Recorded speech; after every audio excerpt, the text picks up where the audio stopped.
ẹ káàsán. Gbogbo nǹkan tẹ́ ẹ bá ṣe láti ọdún kan títí dé 20 ọdún tó padà wá ń kọ yín lóminú pé báwo lẹ ṣe hùwà yìí, ẹ má dára yín lẹ́bi.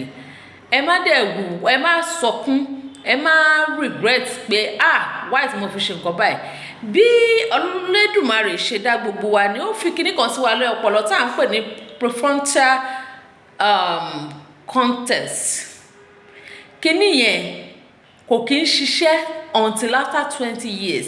Òun ló máa ń jẹ́ ká ronú. Kéèyàn lè ronú, kéèyàn sọ pé òun máa ṣe decision taking and everything, all the necessary things. Òun ló máa ń jẹ́ ká lè ṣe. Kò dẹ̀ ń ṣiṣẹ́ until téèyàn bá pé 20 ọdún. Ó wà ní ibi iwájú orí wa báyìí. Ṣó ti yé yín? So gbogbo àṣìṣe tó bá ṣe nígbà yẹn dáríjì ara ẹ̀ pátápátá.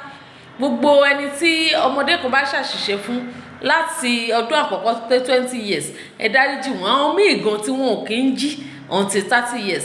Now àsìkò yìí ni wọ́n gbé ẹ̀sìn burúkú yìí wọ́n gbélé wa lórí. So ní gbogbo period yẹn, nǹkan tí àwọn tòṣìwájú wọn bá ti ń pass wa la máa gbà. Àwọn náà máa kọ́ bá ṣe ń fọlẹ̀, bá ṣe ń fọṣọ, bá ṣe ń ṣe anything. Don't forget that you don't know anything before your mother starts teaching you all those things. You don't know anything. So the information is passed to you because your prefrontal cortex does not work.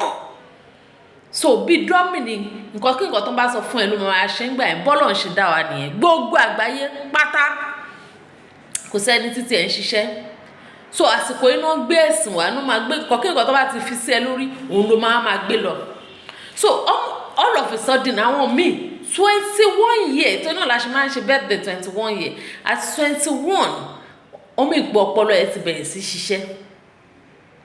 Ọpọlọ ẹ ti bẹ̀rẹ̀ sí ṣiṣẹ́ dáadáa. You can take decision on your own. O lè ronú dáadáa. Dó àwọn míì wọ́n ní lọ́kàn maybe 18 wọ́n ti bẹ̀rẹ̀ sí ronú. So bó ṣe jẹ́ nìyẹn. Ó máa bẹ̀rẹ̀ sí ṣiṣẹ́, wàá lè máa ronú láti ṣe nǹkan tí ó yẹ kó ṣe. So nígbàkigbà tó bá ti jí pé ṣé kíní ìṣó yẹ kó rí báyìí, ṣé kíní ìṣó yẹ kó rí báyìí, mọ̀ pé ọpọlọ ẹ ó ti grow tán, ó ti jí láti bẹ̀rẹ̀ iṣẹ́ nìyẹn. So nígbà tó bá sọ pé tó bá ka bíbélì àbí àlùkùránì tó pé kí ni mo rí bí báyìí, kí lélẹ̀. Àwọn tó ní ẹ̀sìn tó ń rí owó gbà ń bẹ̀ wọ́n á sọ fún ẹ pé kó rí búùkù kíní ẹ̀mí èṣù ló ń bá ẹ sọ̀rọ̀.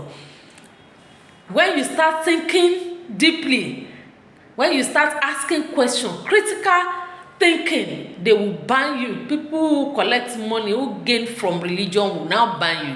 That is the devil that is talking to you. It's just that you are awake. Your brain has started working. Okay?